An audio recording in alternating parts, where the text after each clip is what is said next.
Cô gái nghèo tình cờ phát hiện một chiếc thẻ đen bên đường, có thể đánh cắp tài sản của người khác. Dù không tin, nhưng cô vẫn bỏ ra 100 tệ giá cắt cổ để mua về. Nào ngờ giây tiếp theo giọng nữ liền nói với cô rằng phải tiêu hết 2 triệu trong vòng 2 tiếng. Nếu không thì cả đời này cô sẽ chỉ là một người nghèo khổ. Ban đầu cô nghĩ đây là trò lừa đảo, chỉ coi như tiêu tiền mua bài học. Thế nhưng ngay khoảnh khắc cầm thẻ trong tay, một giọng nói lạ lẫm lập tức vang lên trong đầu cô. Tiếp tục bắt đầu. Để kiểm nghiệm độ thật giả của thẻ đen, cô bước vào trung tâm thương mại cao cấp mà trước đây ngay cả mơ cũng không dám vào. Chỉ tay vào những món trang sức đắt đỏ trên quầy. Từ đây đến đây, tất cả giúp tôi gói lại. Nhưng điều khiến cô không ngờ là nhân viên bán hàng nhìn bộ đồ chưa đến 50 tệ của cô, hoàn toàn phớt lờ. Còn chưa kịp nói xong đã bị lườm nguýt. Mặc nguyên bộ đồ hàng chợ, còn muốn mua món đồ trị giá 300.000. Vừa nói vừa quăng cho cô 10 tệ rồi bảo đi ăn xin chỗ khác. Điều đó khiến cô gái sốt ruột đến mức cào cả chân. Nếu không tiêu hết 2 triệu trong 2 tiếng, thì cả đời này cô sẽ chỉ là một người nghèo khổ. May thay có một nhân viên mới lại giải vây. Tôi giúp chị gói lại nhé. Cô gái không thèm liếc nhìn cô nhân viên vừa mỉa mai mình. Có phải tôi đang làm màu không? Đợi lát nữa cô sẽ biết. Chào chị, tổng chi tiêu của chị là 350.000. Cô gái đưa thẻ đen cho Thu Ngân để thanh toán. Máy quẹt thẻ nhanh chóng nhả ra hóa đơn, hiển thị giao dịch thành công. Nhìn thấy cảnh đó, cô nhân viên vừa cười nhạo cô liền không thể tin nổi. Sau đó lập tức đổi mặt tươi cười lấy lòng. Ha ha, cậu ấy chỉ là nhân viên mới. Đơn hàng này để tôi xử lý giúp chị nhé. Thanh toán xong mà vẫn còn muốn cướp công. Cô nghĩ tôi ngu chắc. Tiếng quát của quản lý Lina đột nhiên vang lên. Cô nhanh chóng bước tới xin lỗi cô gái. Nhân viên cửa hàng đào tạo không đến nơi đến chốn. Thành thật xin lỗi vì đã gây phiền toái cho chị. Đây là phần bồi thường từ cửa hàng. Mong chị vui lòng nhận lấy. Thực ra toàn bộ chuyện lúc nãy cô ấy đều nhìn thấy hết. Thấy cô gái thật sự có khả năng chi trả nên mới đến giả vờ làm dáng. Thế nhưng phản ứng của cô gái lại nằm ngoài dự đoán của cô. Đồ thì không cần nữa. Nhưng đơn hàng này, tôi không muốn ghi tên người không liên quan. Quản lý Văn Nghiêm lau mồ hôi gật đầu đồng ý. Mới chỉ qua 1 tiếng đồng hồ, hệ thống lại vang lên lời nhắc gấp gáp. Cô gái vội vã rời đi. Bước vào cửa hàng xa xỉ thứ hai. Mặt dây chuyền hình ngựa nhỏ trong túi may mắn. Dép lê có đính mặt dây. Thùng rác kiêm túi xách mẫu mới. Cho đến khi tay của nhân viên bán hàng không cầm nổi nữa mới chịu dừng. Chào chị, tổng cộng chị tiêu 625.000. Sau khi quẹt thẻ thì nhiệm vụ chi tiêu vẫn còn thiếu 1.025.000. Thế là cô vội để lại địa chỉ giao hàng tận nơi, rồi chạy thẳng vào tiệm đồng hồ nổi tiếng đối diện. Cuối cùng cô nhắm đến 2 chiếc đồng hồ cao cấp. 2 chiếc tổng cộng hơn 1 triệu, vẫn thiếu 2.000 để hoàn thành mục tiêu chi tiêu. Giúp tôi gói 2 chiếc này lại. Lần này quẹt thẻ cô rõ ràng điềm tĩnh hơn nhiều. Từ lúc vào cửa đến lúc thanh toán, chỉ mất chưa đầy 10 phút. Phong cách chi tiền mạnh tay khiến mọi người trong tiệm sững sờ. Giờ đây người ta lại sống khiêm tốn thế này sao? Mặc đồ chưa đến 50 tệ mà mua đồng hồ 1 triệu. Cô chẳng bận tâm người khác nghĩ gì. Mua xong đồng hồ liền chạy đến cửa hàng điện thoại ở tầng 1. Chọn đại một chiếc điện thoại được đánh giá cao rồi nhanh chóng quẹt thẻ. Ngay lập tức giọng nói lạ lẫm lại vang lên. Hoàn thành tiêu 2 triệu trong 2 tiếng. Kích hoạt phần thưởng hoàn tiền gấp đôi. 4 triệu đã được chuyển vào thẻ của ký chủ. Cùng quyền sở hữu căn biệt thự số 1 khu biệt thự Tinh Vũ. Giấy tờ liên quan đã được đưa vào túi hệ thống. Mời ký chủ kiểm tra nhận lấy. Thấy vậy cô gái sung sướng tột độ. Trời ơi, hóa ra tiêu 2 triệu. Lại còn được tặng thêm 4 triệu cộng một căn biệt thự xa hoa. Hệ thống từ trong tiểu thuyết bước ra đời thực. Lại hào phóng đến thế. Đúng lúc đó chiếc điện thoại vừa mua liền rung lên. Cô cầm lên nhìn. Hiện lên một tin nhắn báo nhận tiền vào thẻ. Cô nhìn dãy số trên màn hình suýt chút nữa quên cả thở. Tiêu tiền tùy tiện mà lại thật sự tùy tiện đến mức này. Càng tiêu lại càng nhiều. Cô vội vàng tắt trang đi. Cố gắng giữ bình tĩnh. Âm thầm phát tài mới là đạo lý. Đợi tâm trạng bình ổn lại, cô gọi điện đến quầy hàng khi nãy. Bảo họ đổi địa chỉ giao hàng. Có biệt thự rồi thì dĩ nhiên phải chuyển nhà. Sau đó cô bắt taxi đến khu biệt thự Tân Vũ. Nơi ở của toàn những đại gia sở hữu tài sản hàng tỷ. Rất nhanh cô đã đến trước căn biệt thự số 1 thuộc về mình. Biệt thự 3 tầng diện tích 2.000 m². Có vườn hoa, hồ bơi, gara ngầm, không có vài trăm triệu thì đừng mơ mua nổi. Cô ở trong biệt thự chờ đến khi hàng được giao tận nơi. Sau đó tính gọi xe quay lại phòng trọ cũ thu dọn đồ đạc. Nhưng cô không thể ngờ rằng, ngay khoảnh khắc cô tiếp nhận khối tài sản này, số mệnh cũng lặng lẽ thay đổi. Lúc này cô vừa thu dọn xong, đã nghe thấy tiếng gõ cửa. Nhìn qua mắt mèo thì thấy một người đàn ông mặc vest. Để đề phòng bất trắc, cô vẫn gọi bảo vệ đến. Anh là ai? Nghe nói cô là trẻ mồ côi. Cô gái cau mày. Tôi có phải trẻ mồ côi thì liên quan gì đến anh? Tôi nghi ngờ cô là em gái ruột của tôi, vậy nên cô có thể phối hợp làm xét nghiệm quan hệ huyết thống không? Lời người đàn ông khiến cô nhận ra điều bất thường. Cảm giác như cuộc đời mình đang rẽ sang hướng hoang đường. Đã 21 năm trôi qua rồi. Cũng chẳng cần thiết nữa. Từ khi có ký ức, cô đã sống một mình trong trại trẻ mồ côi. Chưa từng nghe ai nói gì về thân thế của mình. Lúc nhỏ cô từng rất mong bố mẹ sẽ đến tìm mình. Sau này thì chẳng còn hy vọng gì nữa. Tôi biết cuộc sống của cô rất vất vả. Nếu chứng minh được cô là em gái tôi, thì mỗi tháng tôi sẽ cho cô số tiền tiêu vặt như thế này. Vừa nói người đàn ông vừa giơ ra 5 ngón tay. Như vậy cô vẫn thấy không cần thiết sao? Nếu là hôm qua, Dư Mặc Mặc chắc chắn sẽ gật đầu đồng ý ngay không chút do dự. Nhưng hôm nay thì khác. Huống chi người anh trai này lại xuất hiện quá đột ngột. Tại sao anh lại nghi ngờ tôi là em gái ruột của anh? Em gái tôi chính là người hiện đang sống cùng Hạ gia. Bị tai nạn xe cần truyền máu. Kết quả là Hạ Chí Vân không nói cô cũng biết. Chẳng phải là truyền máu thì phát hiện nhóm máu không khớp. Rồi kiểm tra mới biết hoàn toàn không có quan hệ huyết thống. Cốt truyện máu chó kiểu con hoàng hậu bị đánh tráo của giới hào môn. Nhưng chuyện này mà xảy ra, thì cho thấy Hạ gia rất có thế lực. Cuộc sống tốt đẹp của mình vừa mới bắt đầu. Cô không muốn dính dáng gì hết. Tuy vậy nghĩ một lúc, cô vẫn quyết định. Tôi có thể phối hợp làm xét nghiệm huyết thống. Nhưng tôi nói trước, tôi không muốn quay về Hạ gia. Nghe cô đồng ý làm xét nghiệm, đôi mắt của Hạ Chí Vân lập tức sáng lên. Dường như đằng sau còn ẩn giấu điều gì đó. Chỉ cần cô chịu làm là được. Những chuyện khác có thể từ từ tính. Ngay tại chỗ Mặc Mặc rút một sợi tóc đưa cho đối phương rồi. Đóng cửa tiễn khách, nói là cần nghỉ ngơi. Ngay sau đó cô gọi điện cho bà chủ nhà trọ. Báo rằng sẽ chuyển nhà. Tháng sau không gia hạn thuê nữa. Rồi đi rửa mặt lên giường ngủ mê man. Sáng hôm sau còn chưa mở mắt, đã bị âm thanh hệ thống đánh thức. Nhiệm vụ tiêu tiền hôm nay tăng lên thành 4 triệu. Nghe đến đó cô chửi thề một tiếng. Cái gì chứ, có ai nói là thứ này ngày nào cũng có đâu. May mà thời hạn nhiệm vụ là trước 12 giờ đêm. Cô có thể tiêu tiền sau giờ làm. Nào ngờ vừa đến công ty, tổng giám đốc đã gọi cô vào văn phòng. Cô đầy thắc mắc đi gõ cửa. Vừa bước vào đã thấy Hạ Chí Vân ngồi trong. Không cần đoán cũng biết chuyện gì đang xảy ra. Tổng giám đốc Hạ đúng là bản lĩnh trời cao. Không chỉ tìm được chỗ ở của tôi, còn tìm ra cả nơi tôi làm việc. Đây là kết quả giám định huyết thống. Cô xem đi. Quan hệ huyết thống xác suất đến 99,99%. Tôi biết rồi. Nhưng tôi cũng đã nói tôi không muốn quay về Hạ gia. Tôi không còn là cô bé khao khát tình yêu thương của cha mẹ năm xưa nữa. Tôi có thể tự sống rất tốt. Hạ Chí Vân dù thấy xót xa vì cô chịu nhiều khổ cực suốt ngần ấy năm. Nhưng anh ta cũng chính là người thừa kế của tập đoàn Hạ Thị. Đã quen sống trong giới thượng lưu. Đối mặt với một người dám chống lại mình. Lần đầu cảm thấy mới mẻ. Lần thứ hai thì đã thấy phiền. Cô là em gái tôi, đó là sự thật không thể chối cãi. Huyết mạch của Hạ gia chúng tôi. Tuyệt đối không thể thất lạc bên ngoài. Tôi xem như cô chưa thích nghi với thân phận mới. Một tuần sau hy vọng cô có thể điều chỉnh lại tâm thái. Ngoan ngoãn theo tôi quay về Hạ gia. Hạ Chí Vân không cho cô cơ hội từ chối. Nói xong liền rời khỏi văn phòng tổng giám đốc. Mặc Mặc nhanh chân quay lại chỗ làm của mình. Cô thật sự không muốn quay về Hạ gia. Nhưng thái độ của Hạ Chí Vân quá quyết liệt. Với năng lực hiện tại cô hoàn toàn không phải đối thủ của Hạ gia. Phải nghĩ cách mới được. Mơ màng chịu đựng mãi đến giờ tan làm. Cô mới chạy thẳng sang trung tâm thương mại đối diện công ty. Vừa xuất hiện đã thu hút sự chú ý của tất cả nhân viên bán hàng.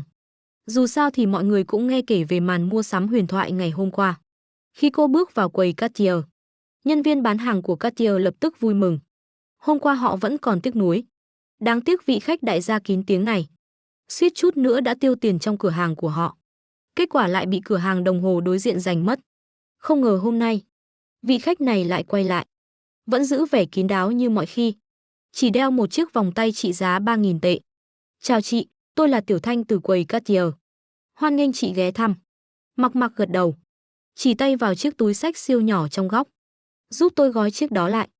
Tiểu Thanh hơi thất vọng trong lòng. Chiếc túi này chưa tới 10.000 tệ. Nhưng vẫn nhanh nhẹn đóng gói cho cô. Còn chiếc vòng tay này nữa. Đó là một chiếc vòng tay mạ vàng hồng nạm kim cương. Giá bán 445.000 tệ. Cộng thêm túi xách tổng cộng là 454.350 tệ. Tiểu Thanh lập tức tươi cười rạng rỡ. Quả nhiên biệt danh đại gia kín tiếng không hề ngoa. Cô có thể mua vòng tay mấy chục vạn, cũng có thể mua túi chưa đến 1 vạn. Tất cả tùy theo sở thích. Mặc Mặc đâu có biết các nhân viên bán hàng nói gì về mình sau lưng. Cô mua những món giá vừa phải như vậy, chỉ đơn giản là muốn dần dần điều chỉnh hành động của mình, đổi dần từ món vài nghìn đến vài vạn, cuối cùng mới đến hàng chục vạn. Thay đổi từng chút một, để không ai cảm thấy kỳ lạ. Sau khi dạo xong Cartier, cô lại đến cửa hàng Chanel, mua trọn bộ quần áo, son môi, nước hoa cũng gom hết. Cuối cùng tiêu hết 510.000 tệ tại cửa hàng Chanel. Tuy nhiên cô không hài lòng với tốc độ tiêu tiền lần này. Nghĩ đến hôm qua chỉ cần 2 chiếc đồng hồ là tiêu hết hơn 1 triệu. Cô dứt khoát nhắm đến cửa hàng đồng hồ xa xỉ. Khi nhìn thấy một chiếc đồng hồ thiết kế theo kiểu trang sức, cô dừng lại. Nhân viên tiếp đón thấy vậy liền vội vàng giới thiệu. Mặc Mặc thật ra không muốn nghe, chỉ cần bản thân thấy đẹp là được. Nhưng cô vẫn đợi nhân viên nói xong mới gật đầu gói lại. Rời khỏi cửa hàng đồng hồ, cô lại nhớ ra mỹ phẩm dưỡng da sắp hết, liền bắt đầu tìm cửa hàng mỹ phẩm trong trung tâm. Sau khi mua vài thương hiệu nổi tiếng, phát hiện vẫn còn thiếu hơn 1 triệu để hoàn thành nhiệm vụ. Lần thứ 2 cô bước vào Hermes. Người tiếp đón vẫn là nhân viên hôm trước. Chào mừng cô Dư Mặc Mặc quay lại. Vừa bước vào cô đã bắt đầu càn quét. Chỉ cần trông ổn là cô đều bảo nhân viên gói lại. Dù sao thì cũng có dịch vụ giao hàng tận nơi. Sau khi vất vả càn quét xong, hệ thống lại phát ra tiếng nhắc phiền phức. Đã hoàn thành nhiệm vụ. Kích hoạt phần thưởng hoàn tiền gấp 3, 12 triệu tệ. Đã chuyển vào thẻ của ký chủ. Cùng quyền sở hữu tòa nhà đỉnh tư. Giấy tờ liên quan đã được đưa vào túi hệ thống. Mời ký chủ kiểm tra nhận. Tòa nhà đỉnh tư. Có phải là tòa nhà tôi đang làm việc không? Cô không thể chờ được nữa mà muốn xem giấy tờ. Nhanh chóng bắt một chiếc taxi. Bảo tài xế chở đến khu biệt thự Tân Vũ. Vừa lên xe, đã có người gọi điện cho cô. Alo. Là tôi, Hạ Chí Vân. Anh ta vô thức cau mày. Tìm tôi có chuyện gì? Giao Giao đã tỉnh lại rồi. Không biết từ đâu biết được cô không phải thiên kim Hạ gia. Tâm trạng cứ bất ổn mãi. Giờ đến bệnh viện Khang Đức một chuyến đi. Nghe giọng điệu mệnh lệnh của đối phương, ấn tượng của cô về Hạ Chí Vân lại tụt thêm mấy bậc. Không rảnh, tôi đâu phải do Hạ gia nuôi lớn. Dựa vào đâu mà Hạ Giao Giao tâm trạng không tốt lại bắt tôi chịu trách nhiệm. Cô lập tức cúp máy. Tiện tay đưa Hạ Chí Vân vào danh sách đen. Nghe thấy tiếng tút tút trong điện thoại, Hạ Chí Vân mới phản ứng lại là đã bị chặn. Hạ Phụ cũng đang đứng ngoài phòng bệnh. Thấy anh ta gọi xong lập tức tiến tới hỏi Dư Mặc Mặc khi nào đến. Hạ Chí Vân mấp máy môi. Cuối cùng vẫn nói thật, cô ấy không đến đâu. Vừa rồi đã đưa tôi vào danh sách đen rồi. Hạ Phụ sững sờ tại chỗ. Kết quả này nằm ngoài dự đoán của ông. Gọi điện rồi thế nào rồi? Bao giờ nó tới? Hạ Mẫu cũng từ trong phòng bệnh bước ra. Ngữ khí đầy bực bội. Nó từ chối rồi. Chuyện đã giấu không nổi nữa rồi. Hạ Chí Vân dứt khoát nói thật lý do không đến. Ngay cả anh ruột cũng đích thân gọi mời nó rồi. Nó còn muốn sao nữa? Hạ Mẫu với cô con gái ruột chưa từng gặp mặt. Thật sự không dấy lên nổi chút tình cảm nào. Nghe thấy con trai bị từ chối, ấn tượng về cô con gái lại càng tệ hơn. Hạ Chí Vân không nói thêm. Dù sao tình hình bây giờ là vậy rồi. Chẳng lẽ anh phải đi bắt cóc em gái về sao? Bên kia Dư Mặc Mặc bắt taxi về nhà. Lập tức mở túi hệ thống ra. Thấy trong đó có giấy chứng nhận quyền sở hữu. Không biết hệ thống làm cách nào. Bên trong ngoài giấy chứng nhận quyền sở hữu tòa nhà đỉnh tư, còn có giấy chứng nhận quyền sử dụng đất và các tài liệu liên quan. Chỉ có điều cô không nghĩ đến. Chứ không có gì hệ thống không làm được. Sau một đêm đau đầu vì sự hào phóng của hệ thống, sáng sớm vừa dậy đã nhận được nhiệm vụ. Mời ký chủ tiêu hết 6 triệu trước 0 giờ đêm nay. Yêu cầu hoàn thành nhiệm vụ chi tiêu tại bất kỳ khu thương mại nào trong đế kinh. Phần thưởng nhiệm vụ sẽ được mở khóa sau. Nghe xong cô tối sầm mặt lại. Cái này còn chưa kết thúc sao? Nghèo bao nhiêu năm, lần đầu tiên. Phải vì tiêu tiền mà đau đầu. Khu thương mại Trì Bá nằm ở ngoại ô đế kinh. Muốn hoàn thành nhiệm vụ trong hôm nay chỉ có thể xin nghỉ. Với gương mặt nặng trĩu cô đến tòa nhà đỉnh tư. Vừa vào cửa đã nghe tiếng gọi phấn khích. Quay đầu lại nhìn. Chính là Tổng Giám đốc Quản lý Bất động sản của đỉnh tư, Hứa Nguyên Phú. Ông ta chạy đến với vẻ mặt rạng rỡ. Lúc này Dư Mặc Mặc mới chợt nhớ ra. Hệ thống đã chuyển quyền sở hữu tòa nhà đỉnh tư cho cô hôm qua. Bây giờ cô là chủ sở hữu duy nhất của tòa nhà này. Bảo sao Hứa Nguyên Phú quay lại tìm cô. Khi ông ta định tiếp tục nói, Dư Mặc Mặc vội giơ tay ra hiệu. Chào buổi sáng Tổng Giám đốc Hứa. Ông tìm tôi có chuyện gì? Hứa Nguyên Phú lập tức hiểu ý cô. Thì ra là không muốn lộ thân phận. Trò chơi kín tiếng của người giàu ông hiểu mà. Rất nhanh Hứa Nguyên Phú đổi giọng, có phần kiêu ngạo hơn. Lần trước hỏi cô xem có bạn học nào muốn nhận làm gia sư không? Giờ sao rồi? Cô trao cho Hứa Nguyên Phú ánh mắt hiểu ý. Thông tin liên lạc nhà tôi có lưu trong điện thoại. Sau khi cả hai kết bạn xong, cô nhanh chóng đi vào công ty. Vừa ngồi xuống chỗ làm đã nhận được tin nhắn từ Hứa Nguyên Phú. Báo cáo quý của tòa nhà Đỉnh Tư, cùng danh sách tên các công ty thuê mặt bằng, còn kèm ghi chú những khách thuê đặc biệt, ví dụ được giảm giá thuê, trì hoãn thời gian thanh toán vân vân. Tuy nhiên, đó là mối quan hệ giữa họ với chủ cũ. Còn với cô thì không có chuyện đó. Rất nhanh cô đã phản hồi lại Hứa Nguyên Phú về vấn đề này. Khi thu tiền thuê tháng này, nhất định phải thu đúng hạn theo hợp đồng. Ai không hợp tác, tôi có quyền đơn phương hủy hợp đồng thuê. Trước kia khi đối mặt với mấy khách thuê có quan hệ đó, Hứa Nguyên Phú lúc nào cũng phải cúi đầu thu tiền. Nhưng bây giờ thì khác rồi. Toàn bộ tòa nhà Đỉnh Tư đều đứng tên một mình Mặc Mặc. Trước đây cô chỉ là người làm thuê, giờ thì đã lật mình làm chủ. Hứa Nguyên Phú nhanh chóng soạn nội dung, gửi thông báo cho toàn bộ khách thuê tại Đỉnh Tư. Đặc biệt nhấn mạnh việc tòa nhà đã thay đổi chủ sở hữu. Tất cả quy định dưới đây đều được đưa ra theo yêu cầu của chủ mới. Khách thuê có thể có ý kiến, nhưng nếu không tuân thủ thì tự chịu hậu quả. Bên này Mặc Mặc đã chuyển sang chế độ làm việc. Đến tận trưa mới xin nghỉ ra khỏi công ty, bắt taxi đến thành phố ô tô ngoại ô phía Nam. Dù gần đây cô đã mua khá nhiều hàng hiệu, nhưng khi đi làm vẫn quen mặc đồ cũ của mình. Bên trong showroom không khí khá ảm đạm, nhưng mũi nhỏ vẫn là thịt. Rất nhanh đã có nhân viên bán hàng tiến đến giới thiệu. Xin chào, tôi là Lý Kỳ, nhân viên bán hàng của đại lý thương hiệu Đại Thông. Chị muốn xem xe nào ạ? Đại Thông, thương hiệu này hình như không có chiếc nào thực sự đắt tiền. Xin lỗi, tôi tạm thời không có ý định mua xe của Đại Thông. Đại Thông chủ yếu đánh vào phân khúc phổ thông. Nhưng hôm nay cô muốn là chiếc xe có thể giúp cô tiêu hết 6 triệu. Vậy chị có thể cho tôi biết mức ngân sách được không? Tôi sẽ giới thiệu một thương hiệu phù hợp. Lý Kỳ không ngờ vừa mới tiếp cận đã bị từ chối. Nhưng nếu không thể chốt đơn, thì cũng có thể giới thiệu khách cho đồng nghiệp bên thương hiệu khác. Khoảng 6 triệu, Mặc Mặc vô tình thốt ra con số này. Dạ vâng, 6. Lý Kỳ sốc đến trố mắt. Anh ta tưởng ngân sách của đối phương cao lắm cũng chỉ 60.000. Mặc Mặc gật đầu xác nhận. Vậy chị vui lòng chờ một chút. Tôi sẽ gọi người đến hỗ trợ chị. Anh ta lập tức gọi trong nhóm nội bộ của các nhân viên bán hàng. Đơn lớn, ai giành được là của người đó. Trong nhóm nhanh chóng có người phản hồi. Tuy nhiên không phải ai cũng tin tưởng lời anh nói. Không lâu sau, một nhân viên bán hàng từ cửa hàng Rolls Royce bước ra. Trông còn khá trẻ. Chỉ nhìn qua là biết ngay bị các nhân viên khác đẩy ra. Bởi vì không ai tin. Người khách này thật sự có tiềm lực, nên mới đẩy một thực tập sinh ra tiếp đón. Biết đâu nếu thật sự chốt được đơn, họ còn có thể nhảy vào giành công.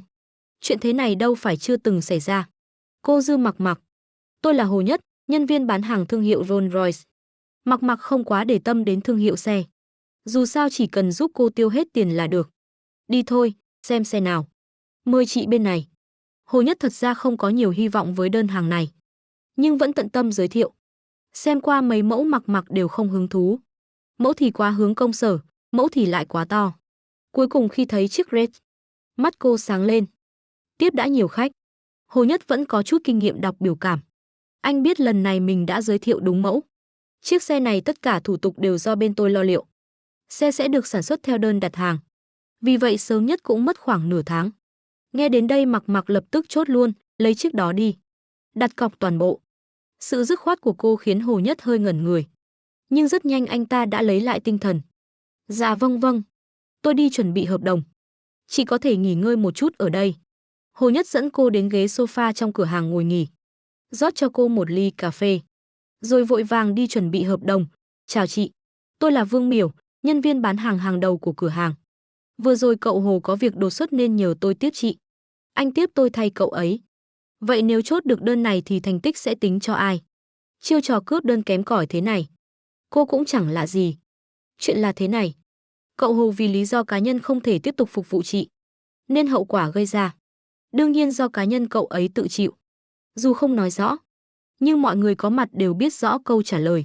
Không sao, tôi không vội. Chờ thêm một lát cũng được. Những nhân viên bán hàng này đều không thấy thỏ thì không thả chim. Thấy có miếng ngon là lao đến nhanh hơn ai hết. Người khác xử lý thế nào cô không quan tâm. Nhưng cô tuyệt đối không muốn để những người thế này được lợi. Vương Miểu bị ánh mắt của cô nhìn đến tê da đầu. Nhưng vì doanh số, vẫn muốn đánh cược một lần nữa.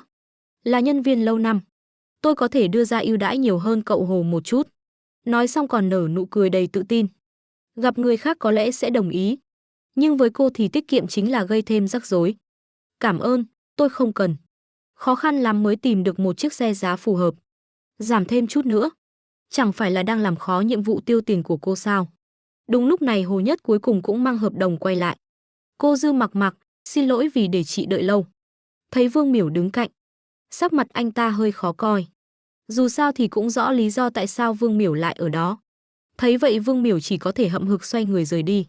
Hợp đồng chuẩn bị xong chưa? Ký ngay thôi. Ký xong tôi còn có việc. Nhưng chiếc Red cũng không tiêu hết được 6 triệu. Sau đó cô tra trên Kiandu, tìm xe dưới 1 triệu phù hợp với nữ giới. Tiện mua để đi lại hàng ngày. Cuối cùng quyết định lát nữa sẽ ghé cửa hàng BMW kép xem thử. Ký hợp đồng và quẹt thẻ xong. Mặc bước về phía cửa hàng 4S BMW kép. Lúc nãy, việc cô đặt mua xe ở cửa hàng Rolls-Royce đã nhanh chóng lan truyền trong nhóm nhân viên bán hàng. Vì vậy khi cô bước vào BMW kép, được chào đón nồng nhiệt chưa từng thấy. Vừa vào cửa cô đã để mắt đến một chiếc màu hồng đào băng. Mẫu xe này bên mình có sẵn xe không? Nhân viên bán hàng Lily với giọng ngọt ngào đáp, chị thật may mắn. Chiếc xe này vừa mới về hàng hôm nay. Nghe vậy tâm trạng Mặc rất tốt. Lấy chiếc này đi. Vâng, chị vui lòng chờ một chút. Tôi đi chuẩn bị hợp đồng. Trong lúc Mặc ngồi đợi, không ít người để ý đến cô. Có người tò mò về thân phận. Cũng có người nghi ngờ. Cô có thực sự mua nổi chiếc hồng đào băng đó không? Chủ yếu là do bộ quần áo vá víu của cô quá nổi bật. Nhưng khi cô vô tình để lộ chiếc vòng tay khi chơi điện thoại, mọi người lập tức thay đổi thái độ. Một người có thể đeo chiếc vòng tay mấy chục vạn tùy tiện. Rõ ràng không phải người thiếu tiền. Lily chạy nhanh mang hợp đồng quay lại. Cam kết tất cả thủ tục sau đó sẽ do cửa hàng lo hết. Cô mới yên tâm ký vào hợp đồng. Trước 0 giờ đã tiêu hết 6 triệu. Đã hoàn thành nhiệm vụ, kích hoạt phần thưởng hoàn tiền gấp 4 lần. 24 triệu tệ đã được chuyển vào thẻ của ký chủ. Cùng quyền sở hữu bất động sản tại thành phố ô tô ngoại ô phía Nam. Các giấy tờ liên quan đã được đưa vào túi hệ thống. Mời ký chủ kiểm tra. Nghe vậy Mặc há hốc mồm, trời đất ơi. Hệ thống giờ thực sự càng lúc càng hào phóng rồi. Tiền trong thẻ ngân hàng của cô sắp chạm mốc 100 triệu. Chưa kể đến tiền thuê tòa nhà đỉnh tư tháng này. Nếu tiền thuê về, cô có lẽ sẽ lập tức trở thành tỷ phú rồi. Còn cả cái khu thành phố ô tô này. Nghe hệ thống nói, cô sở hữu toàn bộ bất động sản của cả khu. Tức là lại có thêm nguồn thu từ tiền thuê. Ý nghĩ muốn nghỉ việc lúc này đạt đỉnh điểm. Cô Dư Mặc, quá trình làm thủ tục mất khoảng 1 tiếng. Được thôi, Mặc cười đáp. Đã nghèo cả đời, chờ thêm chút cũng chẳng sao. Sau đó cô ngồi lại chỗ cũ, lấy điện thoại ra giết thời gian. Nhưng chưa chơi được bao lâu, đã có cuộc gọi đến. Hiển thị là số lạ. Trong lòng cô bỗng dâng lên một cảm giác bất an. Cô liền dứt khoát tắt máy. Nhưng đối phương vẫn không từ bỏ và gọi lại tiếp. Các tình yêu ơi, hãy đăng ký kênh, thả tim và bình luận điều thầm kín với mình nhé. Thương lắm các bồ nè.